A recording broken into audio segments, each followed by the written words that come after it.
you can't practice polygyny on him. If that makes sense. Yeah. You know, that's not spiritual abuse. Right. And That's we the have part. to be very careful in the words we're using. This is the dean, and the dean does not submit to the people. The people are supposed to submit to the dean. It's called Salaam, submission.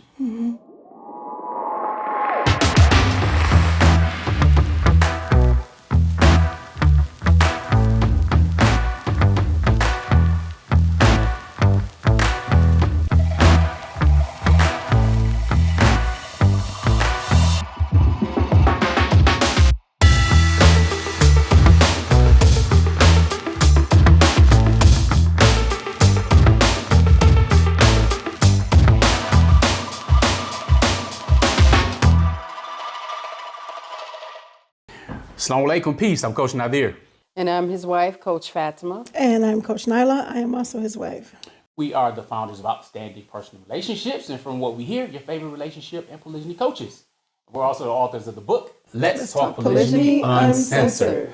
With that being said, today we're coming with a reaction video that we've been intending to do for quite some time because so many people had inboxed us about it. They were concerned about a number of different things that were said. We're also waiting to see if another event was going to go on in conjunction with that, but it didn't. So we're here with a reaction video. The video is part of a series called Tea Talk, Honest Tea Talk, video by three dear sisters who, you know, they have a season, different episodes and so on, but they have one specifically related to polygamy, or better known as polygyny, just for clarification, which means a man who has multiple wives. And of course, if you do not know us, or maybe this is your first time checking us out, I am Coach Nazir. I'm married to both of these ladies. So I practice polygyny. All right, so we're going to get into what they're speaking about. I don't know their marital status, whether or not they're married or not officially. So I can't confirm one way or the other. Nevertheless, let's get to it. Now, the video is over 30 minutes, so we're not going to go through the entire video and respond.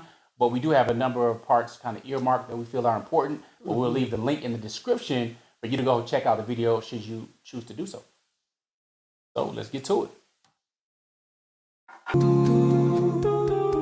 Welcome back to Honesty Talk. In this episode, we are going to bring to the table the mostly requested topic, and that is polygamy. Now, what the viewers don't know is that we actually filmed the episode of Polygamy with a guest in season 2, and it didn't go ahead because there were some problems with the audio. But subhanAllah, we've discussed this privately at length, and I think we're going to bring a different kind of flavor to the tea today. So, first of all, I think it's really important for me to say, Allah Azza wa Jal has spoken on this, and we are not here to discuss whether it is good, bad, halal. Allah has spoken. Polygamy is permissible, just as monogamy is permissible. Allah has made it halal, and that's not what we're bringing to the table here. What we are bringing to the table when we discuss polygamy is how it is done, the effects that it has on individuals as a result of how it is executed. And yeah, that's what we're going to bring to the table. So, Bismillah. Ismaya? Yeah, so you started, we're talking about execution and how it's being done, not the principle in our faith. Because that's to avoid all of this about, but it's allowed, it's not, we're not talking about that. So execution, how is this being done? What are the effects it has? It's not being done right. It's a big issue by the vast majority. It's a big issue because there are cases where it works. There are cases where people choose this. There are cases where all of the positives are there, but that's not what we're discussing. Yeah. We're discussing where it's an issue, where it's detrimental. And obviously we're talking about the position of women. Yes. I think that it's, you can't escape a related kind of issue, which is the issue of secret marriages. So they're kind of hand in hand. Really, before we go into that, I kind of feel that I know the direction is going to go anytime you're going to talk about something, Sister Alia initially said that we're going to talk about how polygamy is being done. And our dear sister Samaya said, nah, we're not going to talk about the positives. We're going to talk about the negatives. Right. And I don't think that's a healthy way to deal with anything. You don't know where people are in their journey with polygyny. And it's just not something that you do when you are going to talk about an institution, because polygyny is simply a form of marriage, just like monogamy is. You said, is monogamy permissible? Polygyny is permissible, no question. But how healthy would it be if I'm going to talk about monogamy and I'm only going to talk about how it's done wrong? About your negative stuff in monogamy, yeah. So, sound like a little bandwagon dish, but we'll get to it. In the way that it's being done. So you have the case of a woman who's been married for X number of years, has children or doesn't, and for whatever reason, her husband has remarried. In some cases, he tells her, this is what I'm going to do, and in other cases, it's done in secret, where she will find out after the fact, in a short period of time or well after the fact, and what this does to her. I think that in the cases that I've seen and worked with, in my own life experience, I encourage everybody to critically think. There were 3 things that she mentioned. She said either he tells her shortly thereafter, or a while thereafter, and what that does to her. So she mentioned 3 different things and what that does to her, period. So the person is practicing polygyny and either told her shortly thereafter, or a long way after. And now that's what she's talking about. The environment around polygamy and what happens and the aftermath of it is really toxic and judgy and negative. There's a lot of pressure to react in a certain way. There's a lot of pressure to accept, and that being that's the automatic position. If you're a Muslim, you accept what God allows, so why are you struggling? Like, what's wrong with you? And it's bringing your faith into question, and I hear it over and over. I love Allah. I love this faith. This is something that Allah subhanahu wa ta'ala allowed. Why is it breaking me? That was interesting, because I didn't even catch that before, about where it was like the 3 different things that she stated. And then she stated that, I love Allah, I love, I love this deen and things like that. And why is it breaking me? So then it seems like it just changed the narrative of what it was said that the conversation was going to be about, which was it being done, period, or how it's being done. And then it was changed into the negatives of how it's being done. But then it changed again into polygyny. In general. So, yeah. Across the board. Right. So we can make a disclaimer all we like to about, okay, this is not what we're saying. That doesn't erase you actually saying it. If we're not saying it, then we're not saying it. So again, it's not a problem with polygyny being lawful. We already know that. So if the issue is about how it's done negatively, then let's stick on that, because now we're dragging the entirety of polygyny down, even though we know it's legit. And I think that's what I want to talk about today. So women are questioning themselves, questioning their level of faith, because it is something that is breaking them. Is that been the experience that you've had with people that you've spoken to and worked with?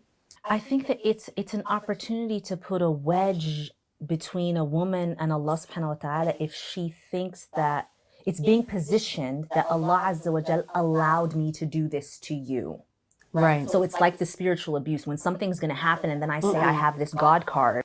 Pardon the interruption. We want to share with you something that's very important, a project that we've been working on and empowering people with, called the Polygamy Masterclass. I conduct a 4-part men's polygamy masterclass where we go through the 4 stages of polygamy. So when we're talking about the idea stage, the what to expect stage to transitioning, as well as the new normal, which includes a whole bunch of stuff in between there. All right, of course, including leadership and financial things as well.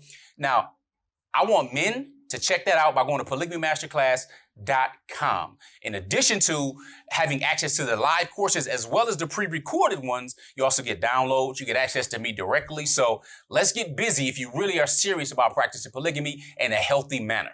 Yes, and in our Women's Polygamy Masterclass, we train on preparedness in polygamy. In addition to connecting with your co-wife and everything in between. So make sure you go to polygamymasterclass.com for higher level education. Now back to your video.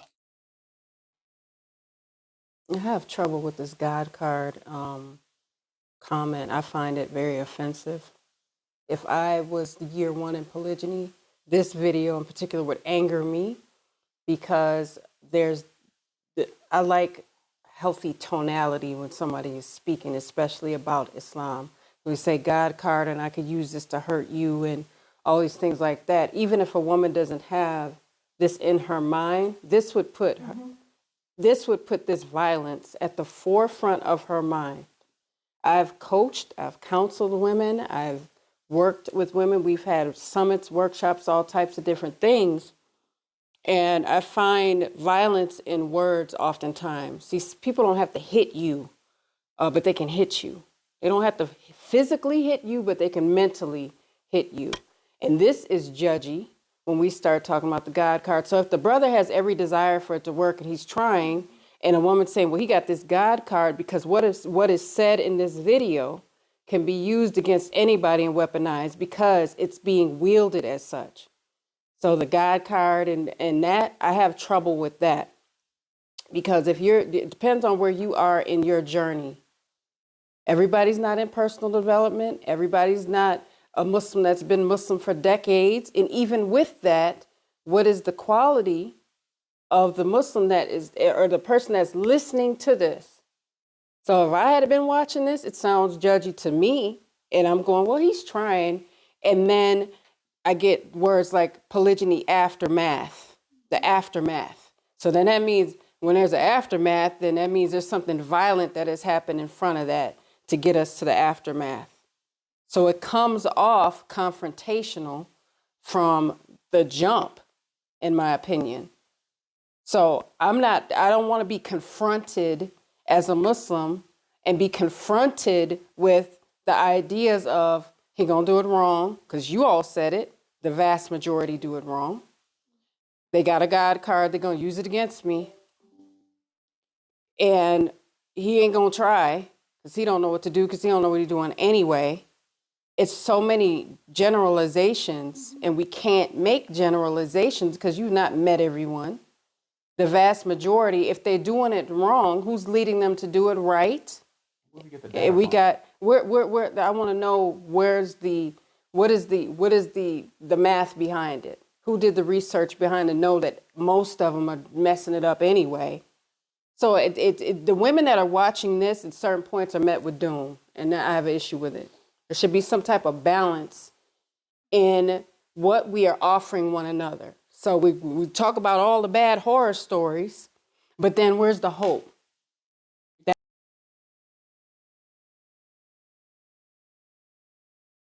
We'll get to this. Hopefully, we're going to allow it to go.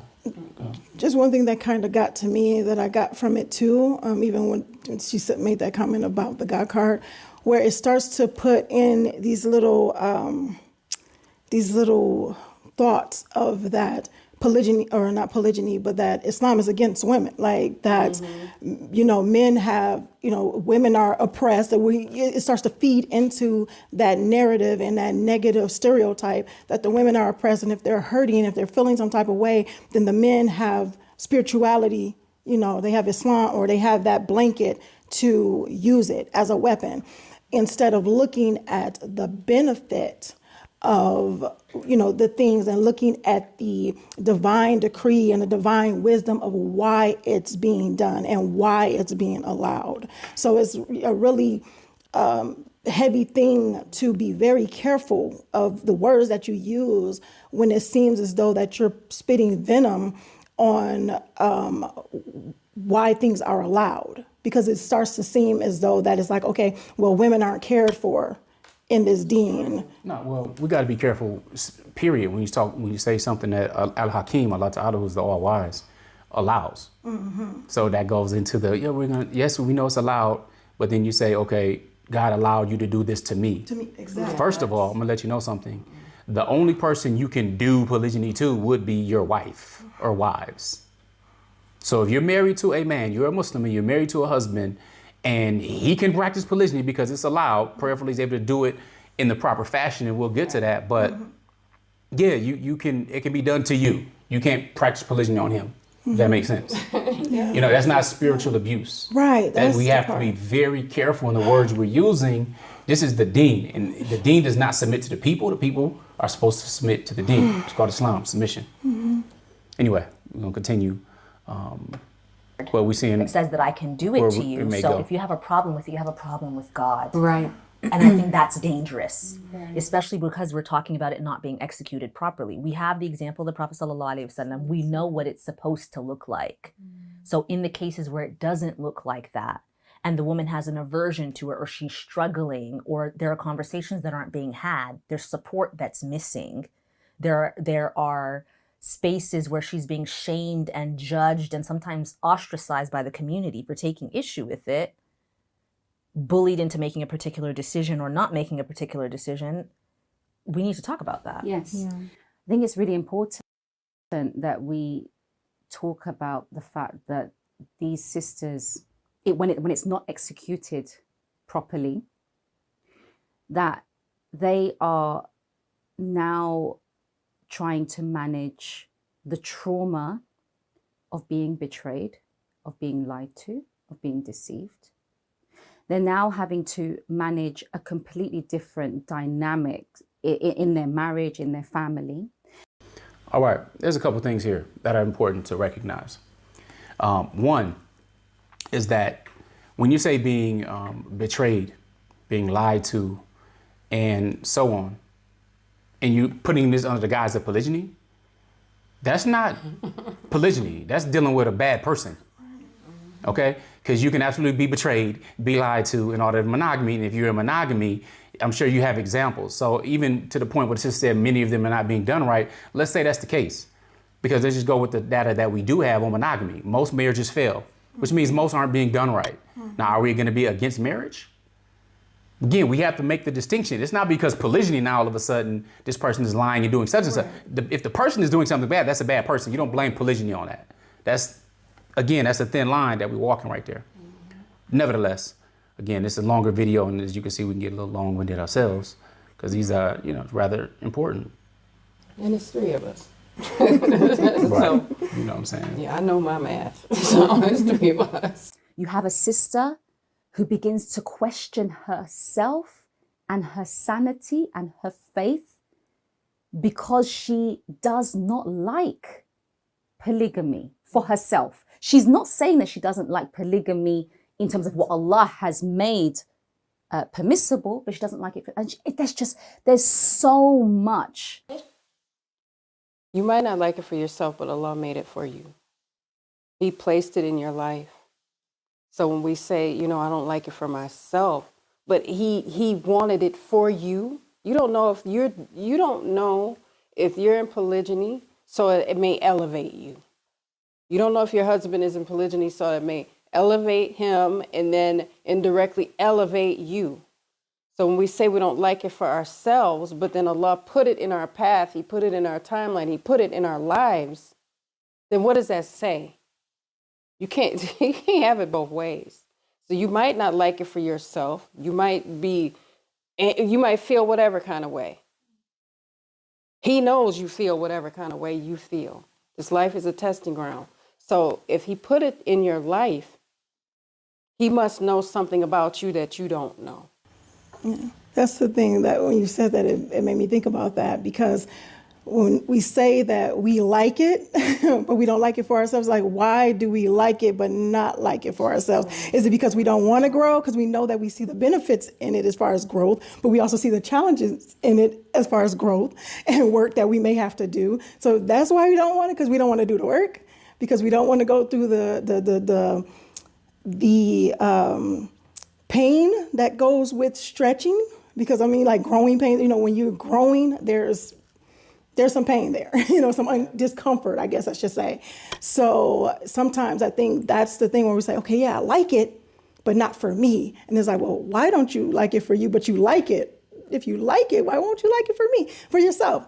Oh, probably because the work that comes with it that I don't want to have to deal with. So, you know, if I was okay with doing the work, if I was willing to do the work, then maybe I'll like it for myself. So it's just, you know, that's an interesting thing what I hear when people say, I like it, but not for me though. Or you don't want to share something that doesn't belong to you in the first place. I'm baffled by the thing that a person questions their faith. Because that right there that's is actually having a problem, not just with polygyny, but with Islam. Yeah. I don't know what the male equivalent is, what subject or topic in Islam that will make you question your faith. Now, I know what the hypocrites did early on during the time of the Prophet, even, alayhi salatu wasalam, where, you know, the call for jihad came out, and they like, yo, hold on, they looked at each other, you know, Allah Ta'ala says, look of feigning to death, being scared to death. You know what I'm saying? But what is the male equivalent to that? What is going to make you turn to kufr over iman? And we know that one of the signs of the sweetness of iman is hating. They would rather be thrown into the fire than to go back to kufr after having iman, after having faith. But this causes you to question your faith, a form of marriage. You know, it's interesting. Here are 3 ways outstanding personal relationships can help you. Make sure you guys are following us on our social medias at Outstanding Personal Relationships on YouTube and Facebook, and on IG at Outstanding Relationships. And make sure you sign up for our email list. And you can actually email us at support@Outstanding Personal Relationships, where you will get updates on our new book, Let's Talk Polygyny Uncensored, as well as exclusive access to our lives and bonuses. Absolutely. If you're looking for more polygyny education, make sure you visit polygamy-masterclass.com. Now, if you're looking for coaching or counseling with either Coach Fatimah or Coach Nyla, you can find them at. Make sure you visit me at CoachFatimah.com.